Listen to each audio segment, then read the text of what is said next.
I think we'll get started up where people are streaming in.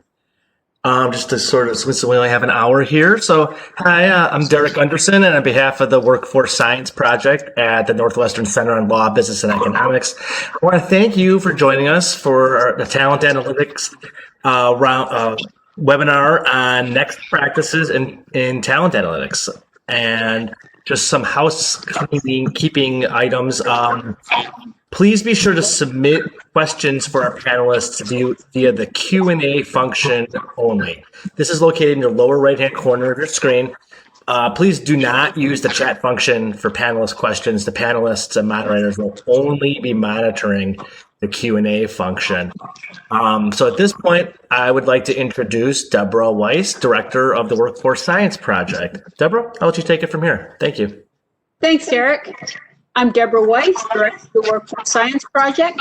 We are delighted to see you all here at the second webinar event of TALREOS.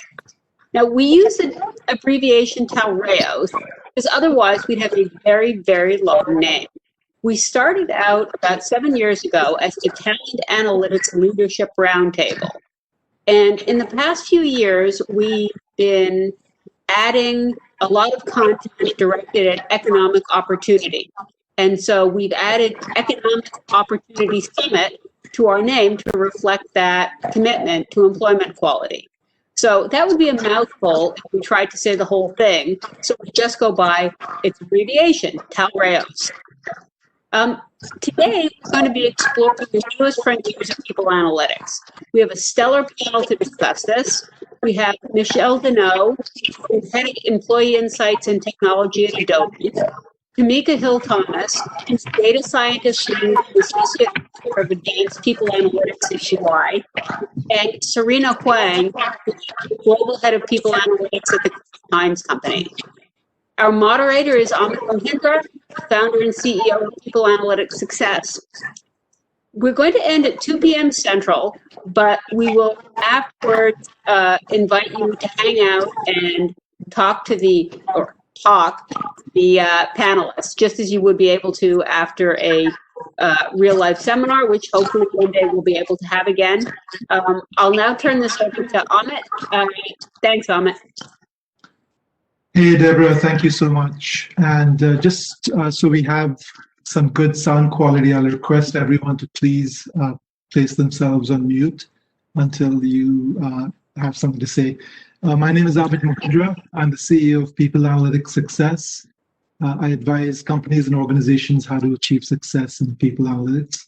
I've been involved with the Workforce Sciences conference since the very beginning, and I'm just delighted to moderate this panel today. I feel especially blessed because the panel is so awesome that it's going to look after itself, but I'm here to sort of direct and introduce questions and guide it. The subject for today's panel is next practices in people analytics, which is, in my mind, really a discussion about the future of people analytics. This is actually a really good time to talk about the future since everything has changed with the pandemic. In the words of William Butler Yeats, everything has changed utterly. And the pandemic has really presented HR and people analytics a platform to shine, just like the last financial crisis created the same platform for CFOs. And I'm sure everybody's roadmap has changed since the pandemic started, and perhaps even your mission. I don't know about you, but I've seen a distinct change in a shift from what used to be people analytics on people to people analytics for people. More companies are increasingly setting up people analytics teams, and these teams are getting bigger and also much more specialized. And of course, we see artificial intelligence pretty much everywhere. There's lots of excitement, but also quite a bit of concern and even dread. Recently, there was some backlash against Microsoft Office's productivity app, where privacy experts slammed it as a snooper's charter for bosses to spy on workers. So anyway, just a few sprinkling of topics that we'll address through the discussion. And please enter your questions in the Q&A panel. We'd love to answer your questions as well. Now let's meet our amazing panel, and I'll ask them to each also sort of tell us that origin story. How did they get into people analytics? Why don't we start with Michelle? Hey, thank you, Amit. I hate to admit, but I've been in people analytics since before it was called people analytics for over 20 years now. And how I got into it was I am one of those people who love statistics. Statistics make sense to me. Calculus, no. Statistics, yes. I don't know why, but that's just the way my brain is wired. And as a graduate student intern in HR, I always kept trying to find ways to measure programs using data, and whether that was survey data or tracking attrition. And finishing up my graduate degree, I pitched to the head of HR the idea of what we would now call a people analyst role. And I pitched that. I'm like, I could be this analyst, I could track attrition, I could do all these amazing things.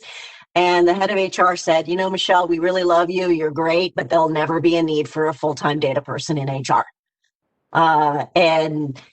Being slightly stubborn, I doubled down and said, nope, I believe. I found a role in consulting that allowed me to do full-time people analytics work. And I've spent my career in that area, both as a consultant and as a practitioner. My most recent role with Adobe, I was privileged to be able to add the technology team to my scope of responsibilities. So one of the things I love about my current role is I lead the analytics function as well as the HR tech team, and we're able to work together, kind of bringing the data and technology teams more holistically together. And I will admit, when Adobe first pitched me the idea of this role, my thought was like, wow, if I'm the technology leader, that's one less person to blow up my data quality. But just really have been, over the last couple of years, really excited about the synergies between these two organizations. And it's one of the things that I've come to be very passionate about in the last couple of years. Thanks, Michelle. Tamika? Hi. It's been very interesting how I ended up in people analytics.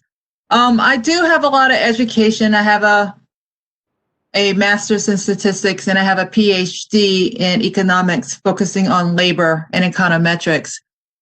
For many years, I worked in a pension management consulting company, and I focus a lot on employee savings behaviors of 401k plans. So it's a very, very narrow scope of people analytics, if you will. And I wanted to do more. I wanted to use my degree more. And just by chance, I got an opportunity to work at EY. They were creating a new position. They wanted to do more than just reporting. They really wanted to do more advanced analytics. And so I took the job offer here at EY. I've been here for a little over 3 years now. And what I really love about my job is that they gave me the opportunity to kind of do what I want. I would pitch an idea. Maybe they liked it, maybe they didn't, but they would trust me. They would trust me with my vision on how this business question I am attempting to answer using advanced analytics, using data in new ways and different ways to really elevate how to make better decisions.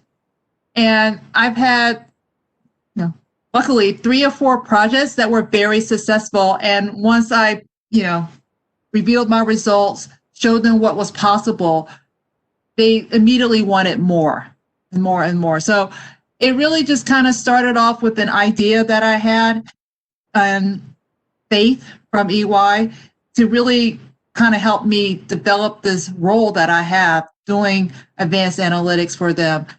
That really just kind of propelled me as a data scientist in this role. And I think I would like to say really helped EY look differently at how their employees really play a role in business outcomes in the firm. Because we truly do believe that each employee, we want them to have an exceptional experience. And so our goal is to achieve that. Thanks, Tamika. And you actually work for a huge organization. I think it's about 400,000 people globally. 300,000 300,000. globally.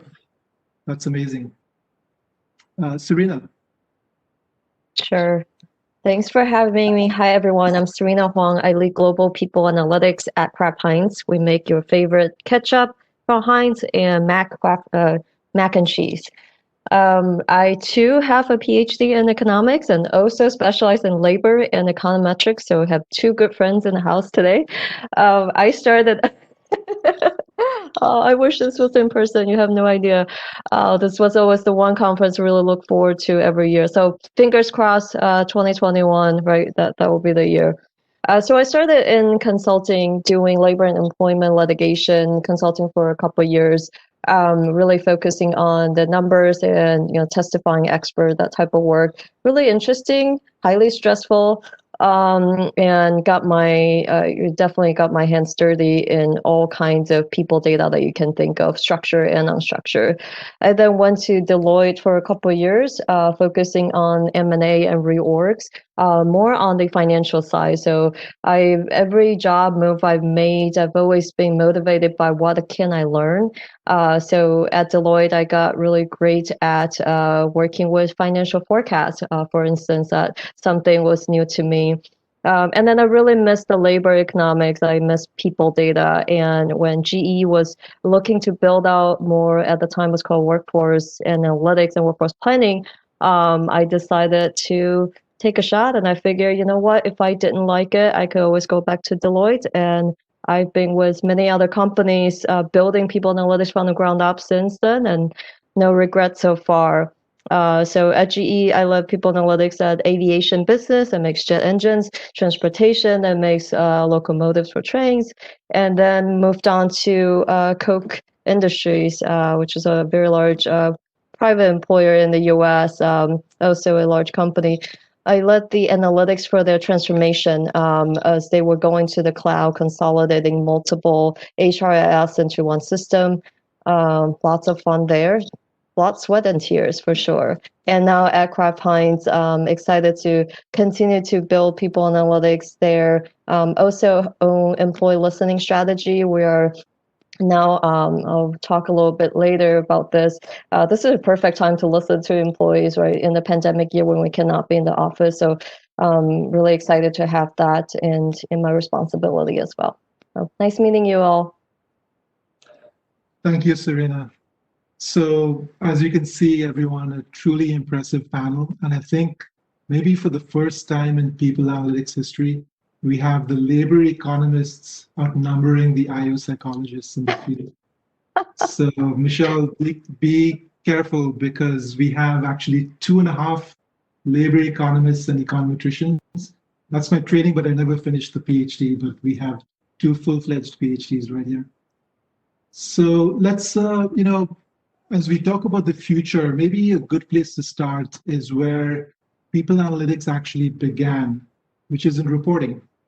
So most people analytics teams and leaders, what they want to do is get rid of reporting, move away from reporting into more exciting things. So the question to the panel is this even possible? And if it is, might we be throwing the baby out with the bathwater? Let's start with Michelle. Great, thank you, Amit. I will try to hold my own as the IO psych person representing. But I love the question because so many people analytics functions started as really reporting teams. Both the team that I inherited at Intuit when I grew the people analytics function there, and I would say the people analytics function here at Adobe was really a reporting team when I joined 2.5 years ago. And my perspective on that is to not throw out the baby with the bathwater. Reporting is maybe not the most exciting aspect of people analytics, but I think it's important. And getting high quality, I hate to say it, high quality birthday lists and anniversary reports, being able to enable that self-service and streamline that takes a lot of noise out of the system. For my people analytics team, is we look at reporting we have a lot of volume of requests that come through, and from some very senior stakeholders for very basic things. I like to think about those as how can we enable the more basic reporting requests via self-service and access controls, so whoever needs that birthday list can get it. But I've still got a good line of sight to where the data is being used, how it's being used, and I can apply data governance practices on it as well.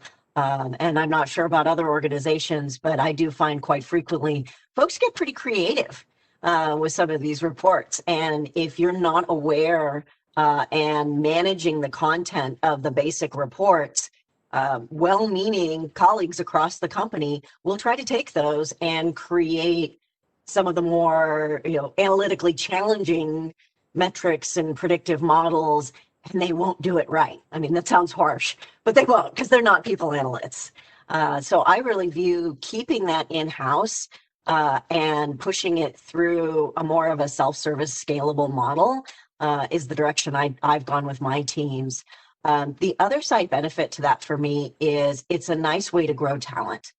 I make a practice of always trying to bring in either some new college grads or active graduate students in as either interns or contractors onto my teams, and having them work day to day on the ad hoc requests is a just amazing training ground for that talent. They learn about the nuts and bolts of the data. They learn about how it moves, how it changes, what are the gotchas in the data, how to talk to people about data in plain English. So I do find keeping that reporting in the team has a double benefit of, one, I'm managing the data and I'm managing my stakeholders and I'm making sure data quality remains high, but also I'm training up my future senior analysts as well through that process, which is a great talent pipeline. That makes perfect sense, Michelle. So I guess you subscribe to the Nike philosophy, which is just do it, because you can do it better, and it has to be done, right? Tamika, what do you think about reporting? I think you may have a different approach to it. Yeah, so at EY, we actually have a separate team that does reporting. And I don't actually look at them as competitors. I look at them as a great asset. In my opinion, for the stakeholders to better understand the results that I produce, they have to have a basic understanding of what's going on. And that's what the reports are meant to do. A typical example would be if some stakeholder came to me and said, Tamika, can you help us determine whether or not we are retaining our best employees? And if not, what can we do about it? I would I would hope that they would know what's their turnover rate already, like basic understanding of what's happening as far as turnover and retention is already. And I think just having those stats readily available for people is very important. Also, the data that is used with reporting is the same data you're going to use for your advanced analytics. So just having that bridge to connect those two is also incredibly important. So in my view, obviously you should never get rid of reporting teams and what they do, but look at it as just an integral part of building and using their data to answer better questions that they're unable to answer with the simple reporting that's already out there. I'll add a little bit there. I think both models are could work. I also have part of the reporting team under me, and we subscribe to self-service plus automation model. So self-service comes from all the Tableau dashboards that we built, where people have the right access. But then on top of that, we also automate a lot of regular reports that various leaders and HRBPs need that gets sent directly to their inbox. So no touch, one-time setup, and tons of benefits. So one of the reasons I started with reporting is that we're now seeing sort of the second coming of reporting, in the sense that with the new SEC disclosure rule, we're going to have to start reporting a lot more human capital metrics to the board and to finance for financial disclosure in the financial statements. So are you all seeing a greater demand for people analytics or human capital data for the boardroom? And what are your plans to meet the needs of the SEC reporting? Serena, let's start with you and go backwards. Sure. So I've had lovely conversations with our legal team for the past couple months on a very regular basis. What we're doing is we're compiling a list of what we believe will be important to report on our 10K going forward. And then we're also cross-checking with our peers in the industry, for those who are disclosing earlier, than we are what they are sharing. So we're going to do a comparison there and see what is feasible, what will be material to disclose, and then make a determination on our path forward. So I think certainly there's a lot of demand because of that. There's also additional demand because of the pandemic.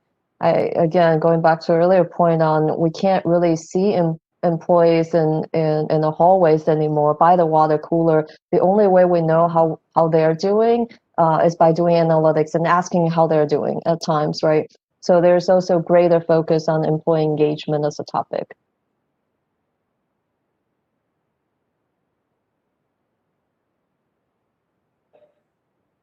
Tamika or Michelle?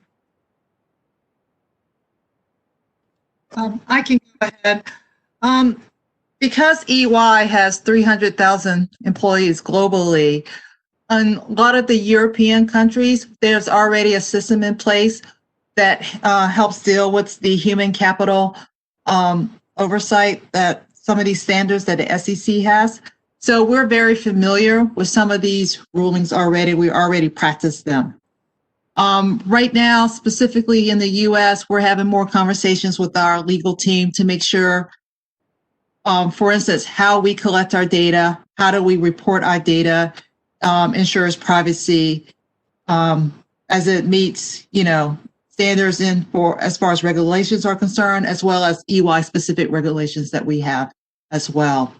So we are, being very diligent in making sure that privacy is a top priority when we're doing our data collection efforts.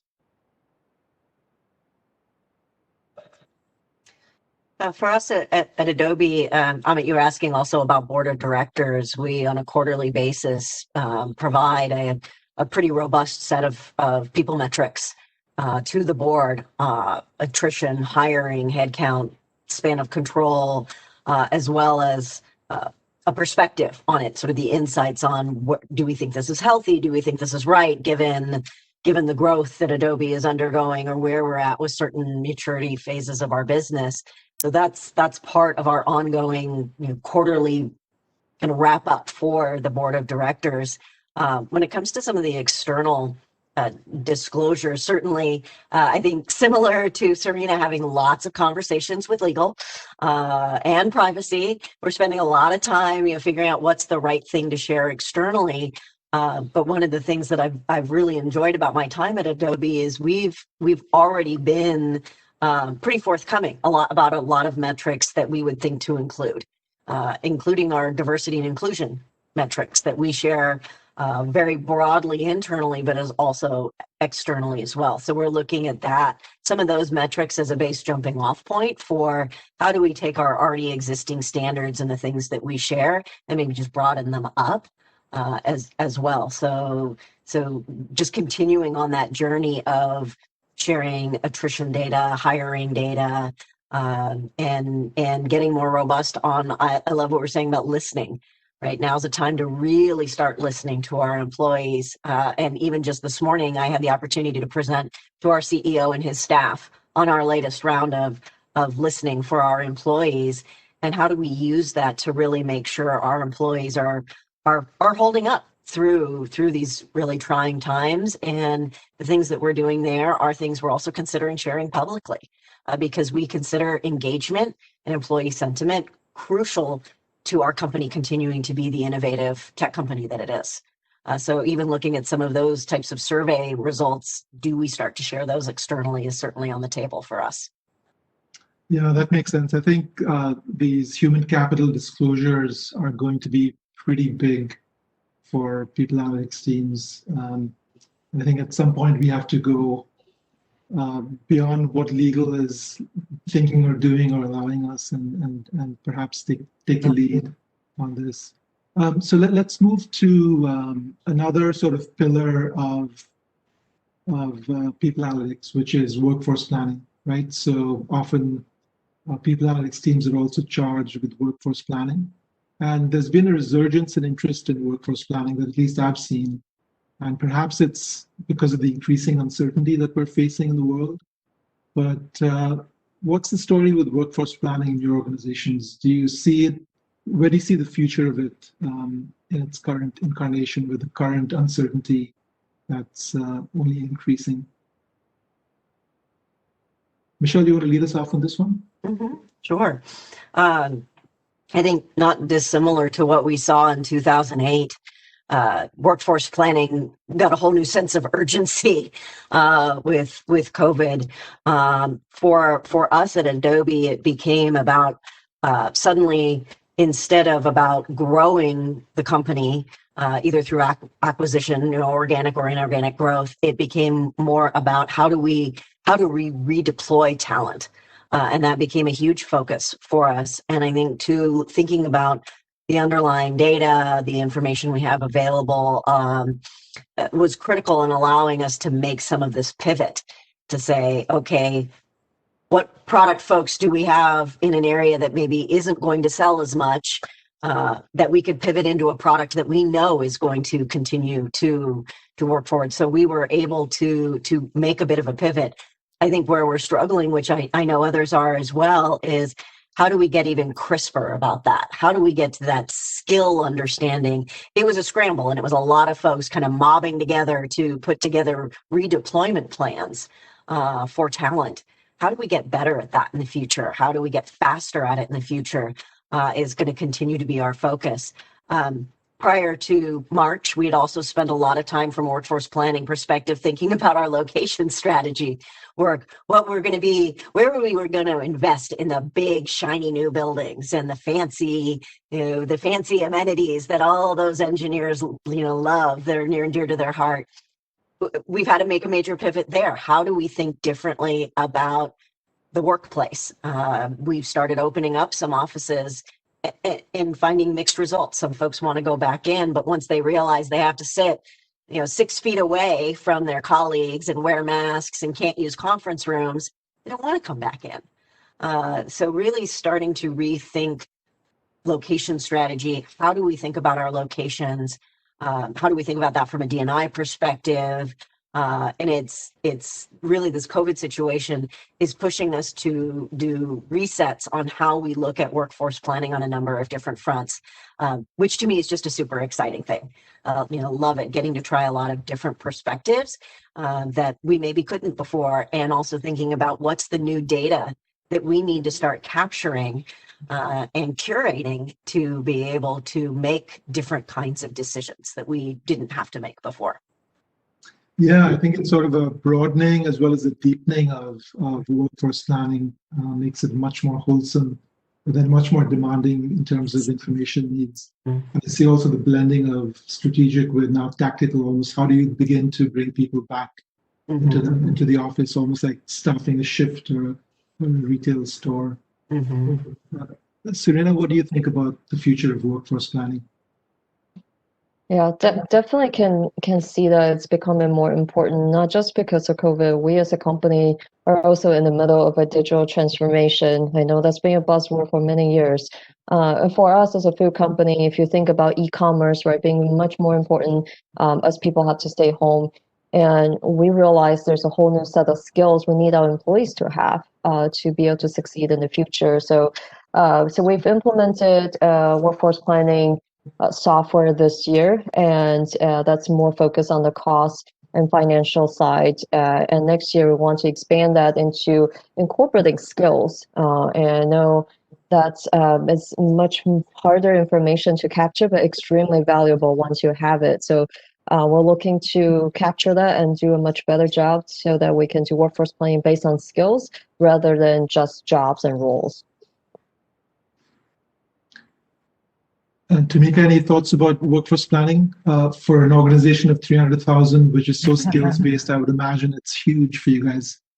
It is huge. And I'm really excited to say that we're looking beyond workforce planning and in regards to this is the number of people we predict to hire. This is the number of people we predict to leave. These are the number of people we predict to get promoted. We're going beyond that.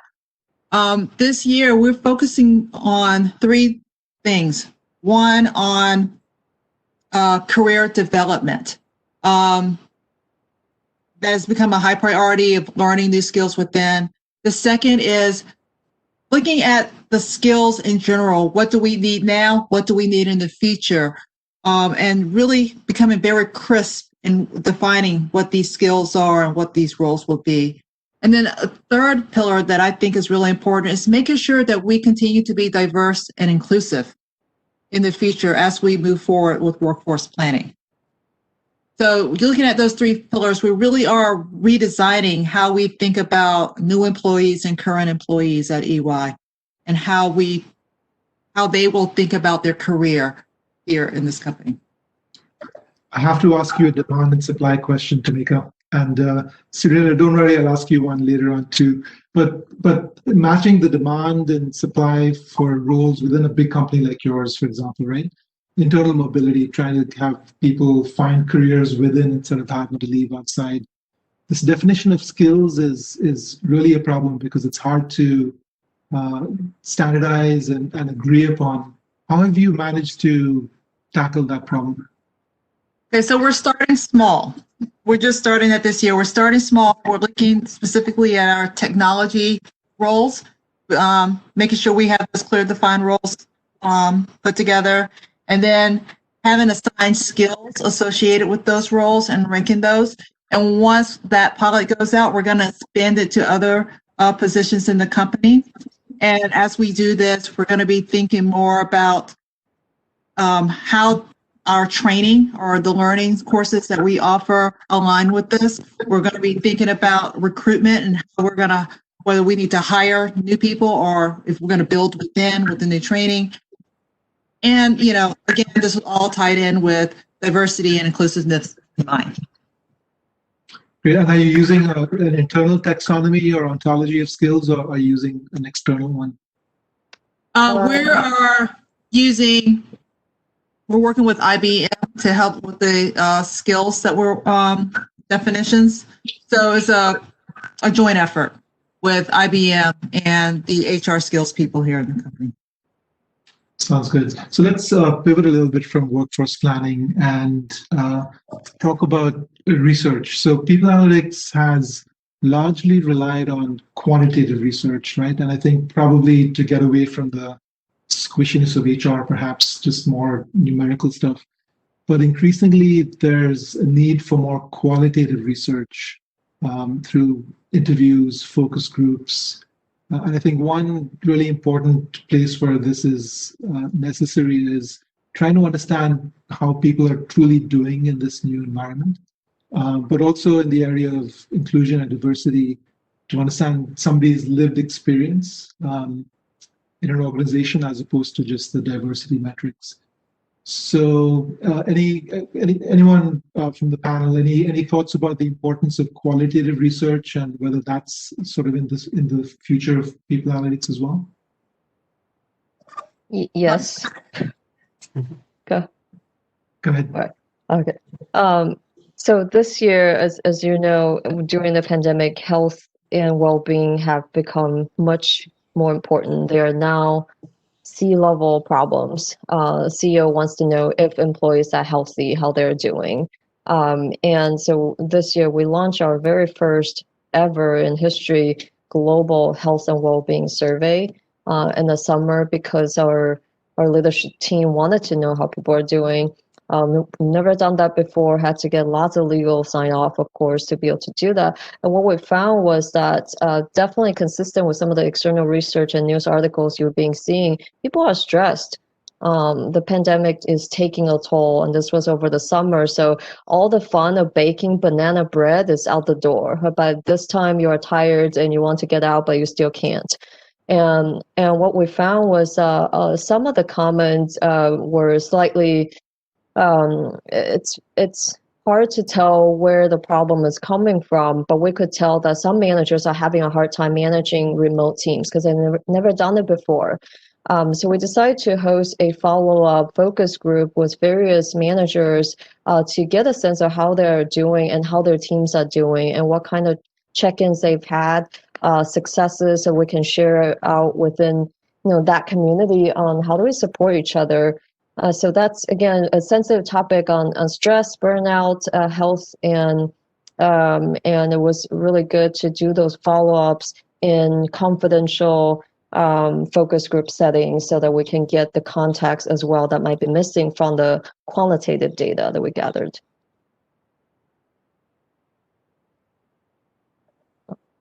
Any other views on qualitative research? I know that you can't do much econometrics on it.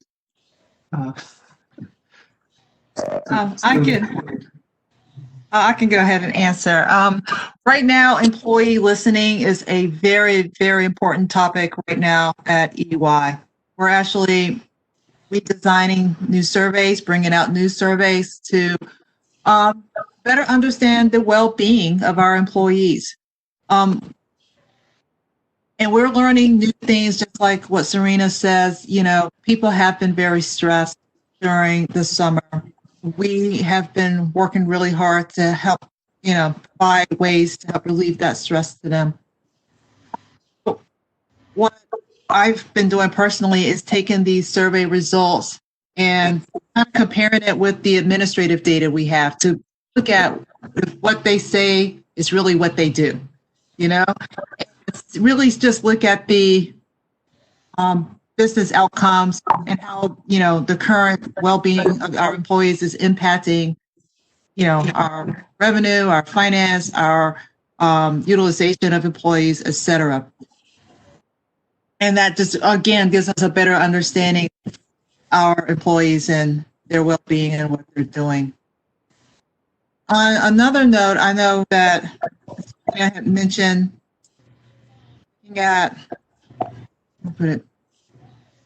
workforce, you're measuring, their success and everything.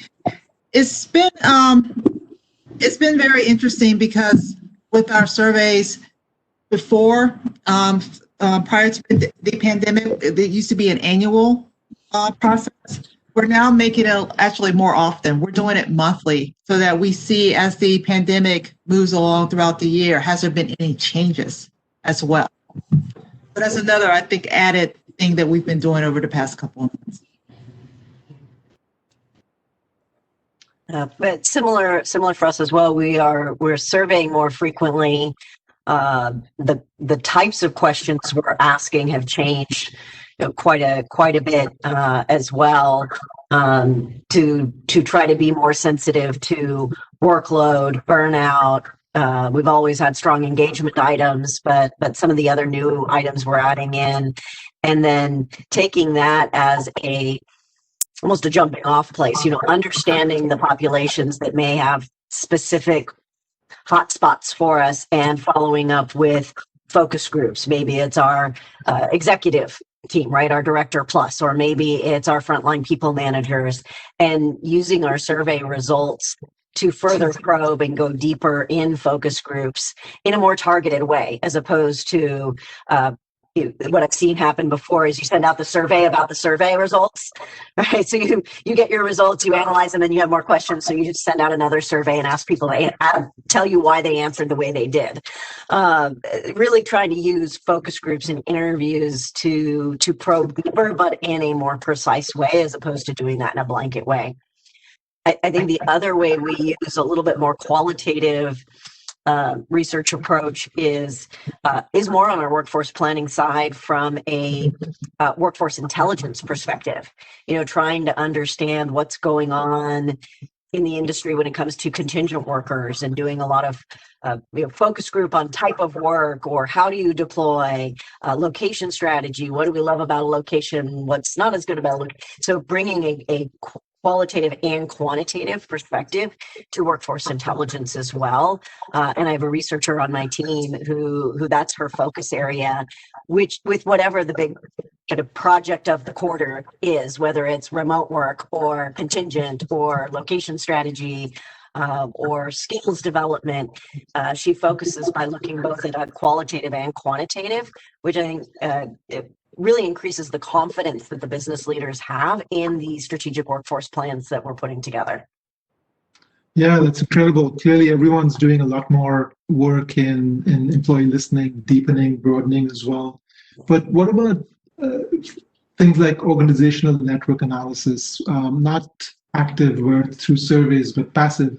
Can that provide useful information about inclusion, about collaboration in this work from home period? Obviously, O&A has issues as well in terms of the ethics around looking at this metadata or even the content of messaging. How do each of you think about O&A and its place in the future of employee listening? I think it has a place. I think at least where my team and I struggle is the privacy implications and how creepy is this? Does this feel big brotherish? And where is that line? And we're trying to work with both our IT organization as well as our privacy team to figure out how do we use O&A in a way that is consistent with Adobe's values, consistent with Adobe's culture, GDPR and the legal regulations that we have in the EU. I see value in O&A for certain use cases, but we've got to find a way to do it that it doesn't do more harm than good. It doesn't come across as creepy to our employee base, and I don't know that we've quite hit that spot yet. At least not according to the privacy partners that I have, because they still won't let me do it. Yeah, it looks like you have to almost form a new contract with employees about how you're going to use Yes. data and have it just understood in general. There are a couple of questions coming in from the audience about survey fatigue. And, as you survey more frequently, even if it's fewer questions, are people going to get tired of this? What are ways to avoid it? And I think, as I said, this notion of a culture of feedback where it's almost expected as part of the job that you're providing input to make things better for people and for the company might be one way to go about it. But anybody else from the panel, any thoughts about survey fatigue? Yeah, go ahead. You go. I was going to say, at EY, because we have such a large, number of people employed there, 300,000, we have actually designed a plan of staggering our surveys and having samples so that no person gets more than, say, 3 surveys a year.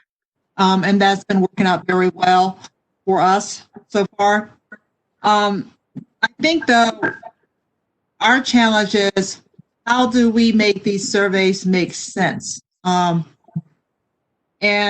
what actionable plan we come up with once you see the results. If something, you want to address something. That's where, I'm trying to integrate this information with the administrative data to kind of get a broader, more holistic view of the employees. So you don't just hear what they're doing, but you kind of see what they're doing through the data as well.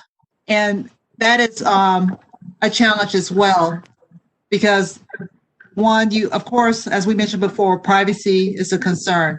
So got to make sure you have enough people to do this analysis and make sure that when you show your results, you're talking about a certain subgroup that is large enough that no one person can be identified with. And on top of that, how does this survey, are we asking the right questions? Like, are we making sure that the questions are the right questions that really get to what we want? And that's always, a tricky question as well, because you don't want to offend anyone. You don't want to be too personal in some of the questions you're asking as well because of privacy.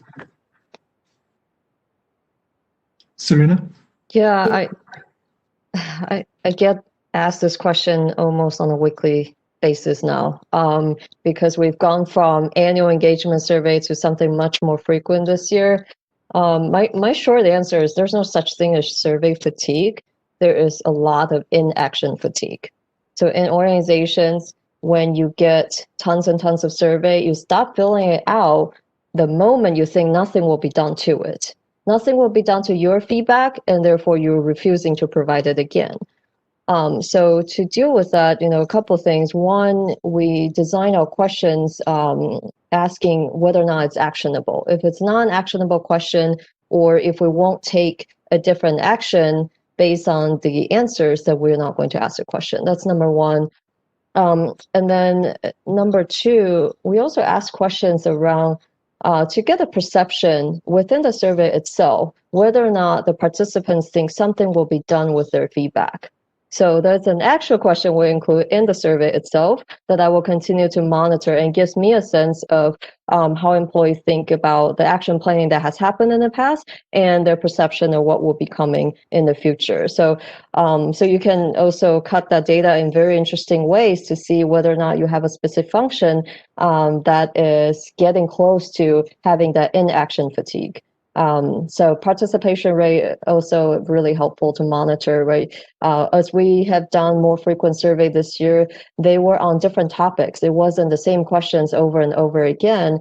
So you can really easily see there are certain topics employees are very passionate about. Everyone will say a lot and share willingly on topics that matter to them. On topics that are less interesting, less important to them, that's also a data point for the central analytics team to take a look at, and then determine how frequent you want to ask those questions going forward. Yeah, Serena, I think your qualification of survey fatigue as inaction fatigue is really spot on. I think that's what needs to be addressed. And one of the issues we have in people analytics is the so-called last mile problem, where you come up with all the insights and yet sometimes no action is taken.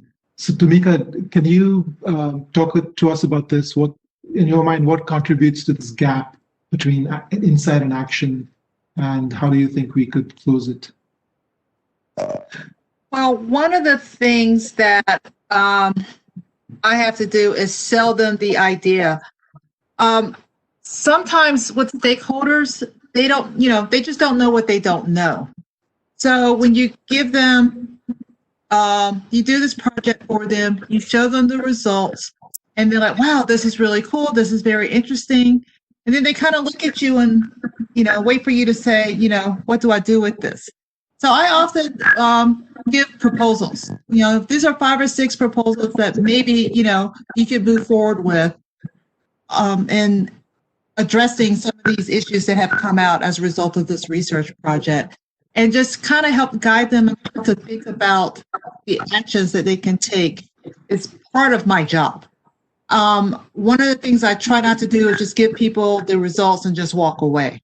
I try to sell this product as a way of saying that, hey, there's an issue here. We can actually address it. You see the results. Now, look, let's think about some options for how we can, tackle.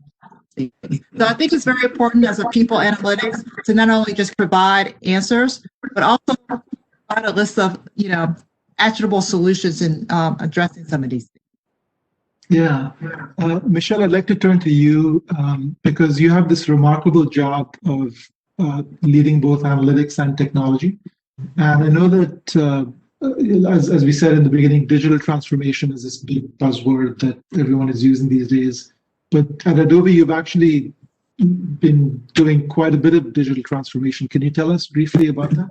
Mm-hmm. Well, and part of it stems from the digital experiences is what Adobe does. That's what we do for a living. And it sets kind of a high bar with the employees, right? Being a digital experiences company, there's a demand for consumer grade digital experiences from our employees. And so as we think about that and how do we work with some of our internal experience products to think about the employee experience as well. And a lot of what we've been doing over the last couple of years is very foundational data governance, data hierarchy. Within Adobe, we call it the data-driven operating model, and setting that foundation and framework while thinking about use cases of, okay, we know that after being in role for 12 to 18 months is when most people start thinking about what's next for them. How do we take that information, which is really just time and job data that most of us have, and start to curate training to them? So we're thinking about those types of use cases, small, narrow, but delighters for our employees who have a very high expectation of us. And thinking too as well, how do we build that foundation to do it at scale? So not just how can we hamsters on the wheel, kind of behind the scenes rigged, but use the Adobe Experience products to be able to curate some of our experiences as well. So I know that puts me in a little bit of a unique position, because I can call some of my colleagues in the business and say, hey, can you help me work on this Adobe product? But that is one of the things that attracted me to this role, and bringing the technology and the data teams together. How can we plug Workday into the Adobe products and use that to curate experiences to continue to drive this digital transformation in more of that meaningful experience, and not like big experience, not the big E, but the little E's, right? That moment that, hey, open enrollment is coming. How do we curate something like, we know you got kids, let's make sure we got your benefits. How do we do those kinds of moments? So thinking about it in the sort of the micro experience, as opposed to trying to boil the ocean in one big, gigantic way.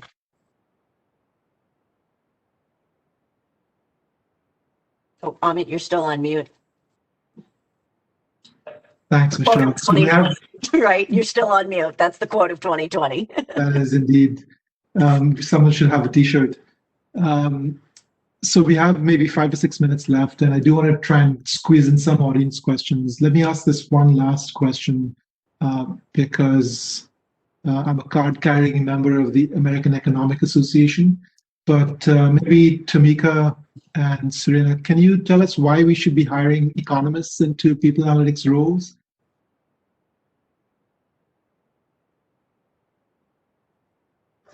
Because we do it better, baby. We're the best. Yes, exactly.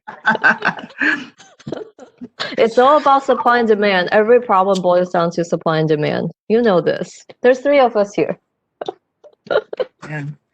Also, we are classically trained, Serena and I, looking at labor issues from a macroeconomic standpoint, like unemployment rates and how many times do people switch jobs. These are topics that we learned in our in school that we can very easily apply within a company, a setting. Like, instead of looking at unemployment rate, how many people have lost a job, you're now looking at retention numbers. Instead of looking at how many times within how many companies, that's not the word I'm looking for. How many people have switched their careers over the past couple of years? You just apply it to a company. So a lot of the foundation stuff that we learned in school can very easily be applied here to our jobs right now. Yeah, I think also the overall paradigm for economics is one of optimization. And so I think that framework fits really well for people analytics. A question came in from the audience, and I think it's a good one, given that we have a couple of PhDs in the panel. Is a PhD required to do or lead people analytics? No, that's definitely not. No. I answered that one, and I'm horribly biased, but I'm going to say no.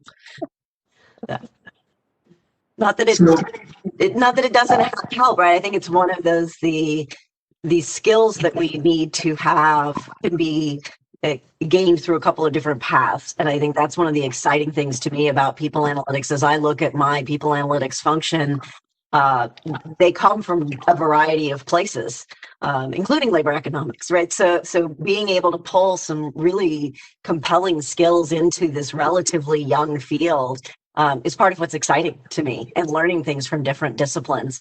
But I do not think the PhD is required. Yeah, I think it depends on the company, right? A lot of times, those of us who had the pleasure of going through a dissertation knows the rigorous research has its place in the academia for sure. Does it have a place in corporate America? Maybe. It depends. I think it takes a lot of translation skills to boil it down to something that makes sense to the board of directors, for instance, to make it relevant.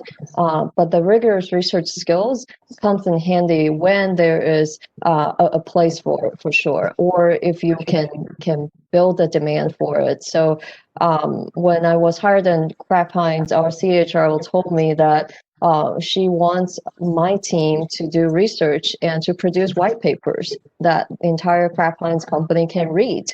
So, so I have the white space that a lot of, not every company maybe has the luxury for. I feel very fortunate. Again, I think that's where research skills come in handy for sure. Yeah, I think it depends. As I said at the beginning, the people analytics teams are getting bigger and more specialized. So as they become more specialized, I think you see a need for specialty training that PhDs bring in certain fields. But yeah, I agree with Michelle. I don't think it's a necessity to have a PhD to either be in a team or lead a team. I think perhaps some companies that are starting teams feel they have to have a PhD to lend some sort of credibility analytically, but I don't think it's a requirement. So I'd like to. I was going to say, Ahmed, I think it's important that you need several different people with different skills. Like a survey design person, I think is very important. And like a data operations person is very important. A statistician is very important. You need people with different roles, and they don't necessarily have to be a PhD level to do it. Yeah, so I think we're all in agreement on that answer. So we are running out of time. I believe we'll be keeping the platform open beyond the hour. So if people want to stick around and interact with the panel and with each other and talk about any of these or other topics, and certainly, I'm sorry, we haven't been able to address many of these questions that came in through the Q&A panel, but we can perhaps address them after this. I wanted to thank the panel very much for your participation, for all your ideas and answers. Thank you so much. And with that, I will turn it back to Derek. Great. Thank you, everyone. I just wanted to check back in and let everyone know about our next TALREOS webinar that's coming up. You should be seeing that on your screen on February 4th. You'll be receiving emails on registration for that in the new year, shortly after, in early January after the new year. And I just want to thank our panelists so much for taking the time and offering all these great insights. And thank you for being willing to stick around for a little bit. And I will just turn it back over to you guys to see if you want to touch on some of those questions that came in. And I encourage anyone who's sticking around to keep submitting comments and questions via the Q&A function. Thank you.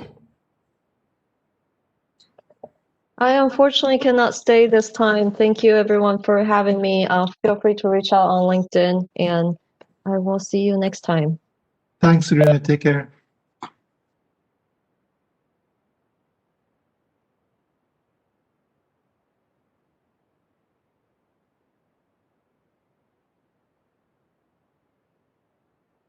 I'm just trying to scan through the questions in Q&A.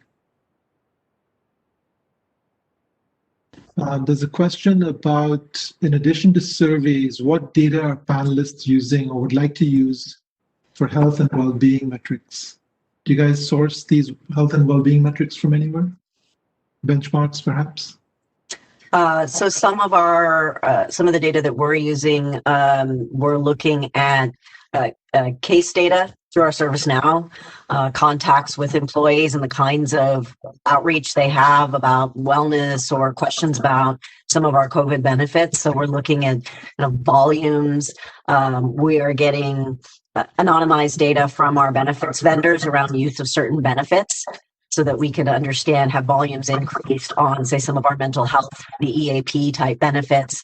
Now, while it's anonymized and we can't perfectly bring it all together in analysis, we are using data like that to triangulate the state of our employees. Also, to understand how within HR we're doing. Over the summer, we became increasingly concerned about our HR shared service care team, because we realized they were triaging a number of cases around mental health and emotional support issues. And that allowed us to also sort of deploy support for the caretakers. So using analytics, not just to take care of the employees, but to take care of the employees who are taking care of the employees as well. So really looking at that data to make sure that the teams who are on the front lines of taking care of our employees are doing well themselves. Thanks. What we are doing, we're actually using our surveys a lot to really ask people directly, how are you feeling? Do you feel supported by your manager? Do you feel supported by EY? And actually ask them for feedback. What would you like during this difficult time? Through the surveys, we've developed a new program for parents so that they can spend more time because their children are working remotely at home. We came up with a new plan that was designed specifically for them because of the survey questions that we asked them earlier during the summer. So we've been using our surveys primarily to help address some of these issues. One question came in. Is there a current hot skill that you need in people analytics? Anything brand new that wasn't there before? I think, honestly, what I would need more than anything is someone who really understands programming, data manipulation. That would be the top skills. If you know how to do data manipulation in R or in Python, I can teach you the statistics on how to do it. I can teach you how to do the basic analysis, but just quickly having someone who can pull the data, integrate it together in a way that makes sense is, I think the hottest skill right now. Mm-hmm. I'd say that's definitely a hot skill for me. I mean, I read that question and I'm like, all of them? I need all of them. The other skill for my team is almost on the other side of that, of how to take the analysis and communicate in plain English to a less data savvy audience. I like to joke with my team. So few of us got into HR because we love data. I mean, those of us who are on this webinar may be the exceptions to that rule, but we work with a lot of people who are not terribly data savvy, and some of them are data phobic. So how do we help them get comfortable and not come across as too professorial or condescending with our p-values and statistical significance? So that's going to be the other side of that perspective, is having folks who can talk about the data and the insights in a way that non-data people can digest. Yeah, I think communication is really important. For me, I think certainly more AI is important, especially natural language processing, because I think we still have a large treasure trove of unstructured data that we've barely gotten into. Position descriptions, performance reviews, free-form fields in surveys, many, many other things. But also, I think, and this is more on the aspect of less quantitative, maybe more qualitative research. But I think because culture is so important, leadership is so important, sociologists and anthropologists are also, those sorts of skills would be quite useful as well. And somebody's asked, how big are your people analytics teams? My team is actually very small. My advanced analytics team, it consists of a Power BI specialist, another data analyst person, and then we have a higher level data analyst person. And then I work with someone in data operations. They're not part of my team, but I work very closely with two people who are part of the data operations team. That's really my day-to-day, who I work with. So for my team, within our people analytics function, we have between, I would say, 7 to 10, because we flex up with some contractors, the graduate students I was mentioning earlier, within my people analytics function. We also have what we call insights partners, who are analysts working with the business, and I have 5 of those. But then I also have, I think what Tamika was just referring to, the data ops team. The technology and data ops team reports to me as well. And that team currently has, I want to say 6 or 7 folks on it. My whole org, including the tech, is upwards 40 plus people, but they're not all people analysts. Yeah, no, that's incredible. I think many people analytics teams are actually small and mighty, and the big teams are a little bit of a rarity. And many years ago, I began compiling this list of team size and organization size. So it was an XY chart, a bubble chart, where I think X was the number of employees, Y was the revenues. And because I was capturing different sizes, I had to do it in a logarithmic scale, right? And then the bubble would be the size of the people analytics team. And you would imagine that as you move away from the origin, that the bubbles would get bigger, but they didn't. It was all over the place. There was sort of no explanation for why some big teams, some big companies had small teams, and why some very small companies had huge teams. So I have a hypothesis, having been on all size teams and grown now a couple of teams. For me, in my experience, it's about the appetite for the data and the insights within the HR function. And for some, it's still nascent, and still, like I said, lots of folks are fearful of data or learning to work with it. But once they start to see the value, my people analytics team at Intuit, there were 3 of us when I started, and there were 20 when I left. And when I look at kind of the milestones along the way, it was about the appetite for more data, for more types of analysis, to deepen our bench in terms of predictive modeling. And we just added as we went. We added the new skills we needed as we went along, as that demand grew. So that's based on my own experience, that would be my hypothesis. And you said it, Michelle, demand. You're an economist at heart. That's what I am. Supply and demand, even as an IO psychologist. Fantastic. So on this topic of the size, yeah, I think it is demand, and I think partly that also helps explain, even with a very restrictive HR budget, how you can grow a team is if you can get the business to fund heads. That's usually a way to expand, because you can impress people in business. They want more, and they have the funding more than HR. So let's see. Are you exploring any artificial intelligence, machine learning use cases in people analytics?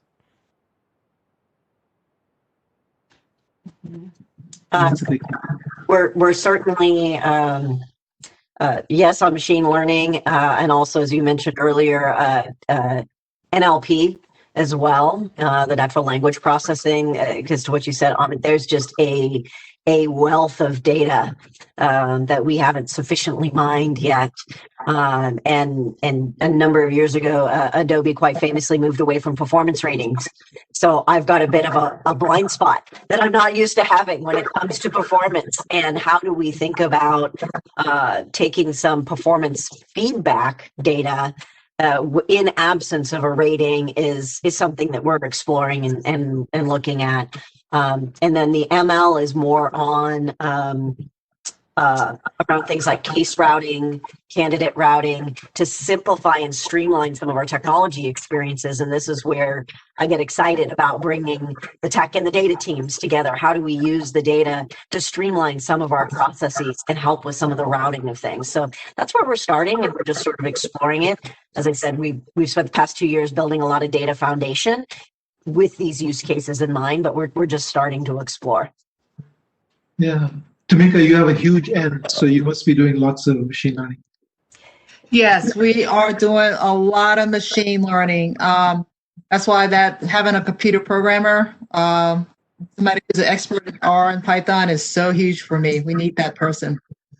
We have also been tackling some text mining, NLP, as well with our surveys, feedback surveys, the write-ins, trying to get a better sense of what's written and the tone of these comments that are made in our surveys as well. But I would say, like, my job is 95% machine learning. We're using machine learning to determine the probability that someone leaves the firm. And even though we don't report individually who's a leaver or who's a stayer, looking at all the leavers in a certain subgroup, we kind of have a general idea looking at their attributes and what they have in common to kind of get a sense of what your typical leaver looks like, what does your typical stayer looks like. And we provide this as a way of helping management make a decision on what they can do that's actionable to help make sure that the people who are leaving are like the right people you want to see leaving, like the low performers, and the people who are staying are the high performers who are really taking advantage and are learning new things, etc. Yeah, and Tamika, should we reveal the secret to everyone that machine learning is actually just regression? It is. It's regression and it's like text mining. No, that's basically all it is. Yeah. Anyone else with any questions? If you want to put it into the Q&A. I actually saw a very good question here about how do you share insights on how to ensure qualitative data is consistent or robust enough to gain insights. I wanted to address that question because, I have spent almost 9 months putting people's data together in a way that is robust and that it makes sense here at EY.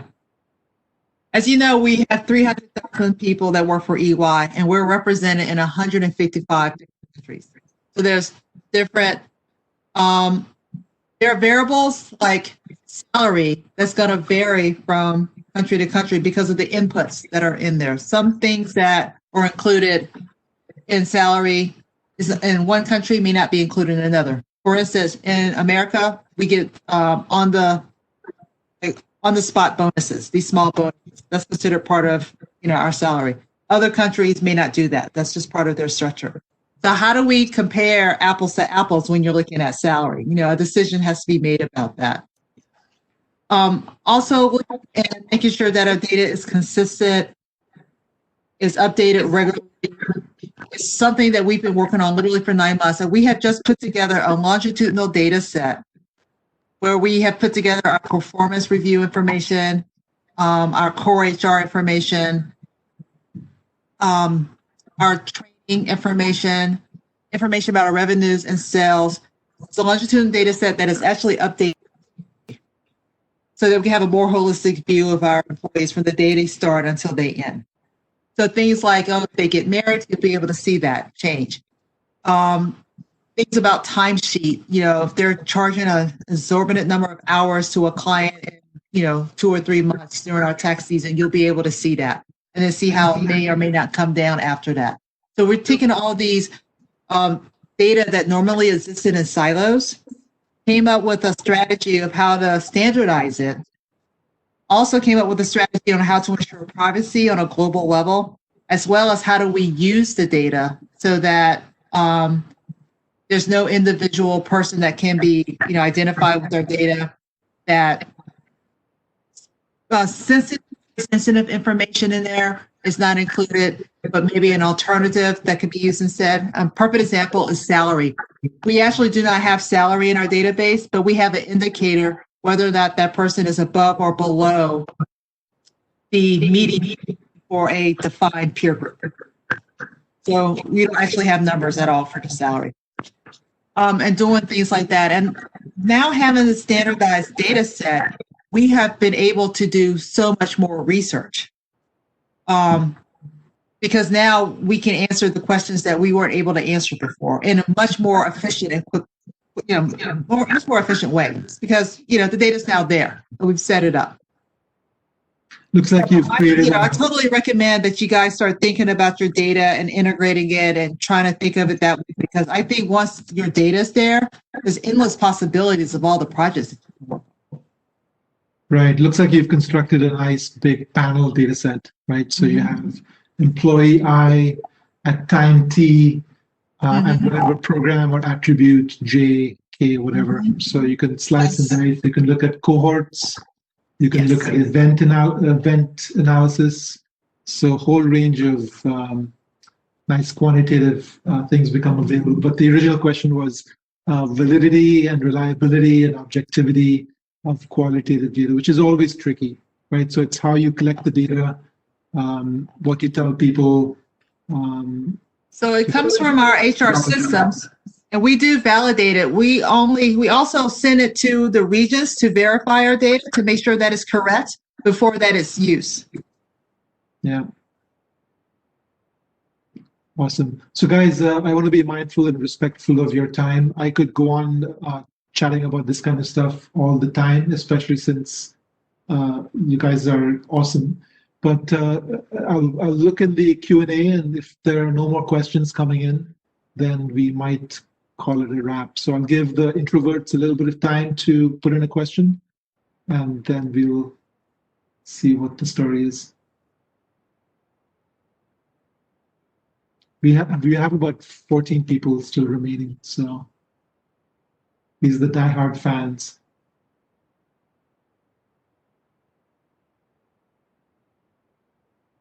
Doesn't look like anything is coming in. So with that, again, let me, Tamika, thank you so much. Michelle, thank you so much. I really enjoyed this. Can't wait to do the next one. And I hope to see you guys in person soon. Yes. But all the best to you. Keep safe well. You too. Thank you. Thanks. Thank bye. you, everyone. Thank you. Appreciate it. Thank you. Bye-bye. Thanks, everyone. Bye. Bye, Derek.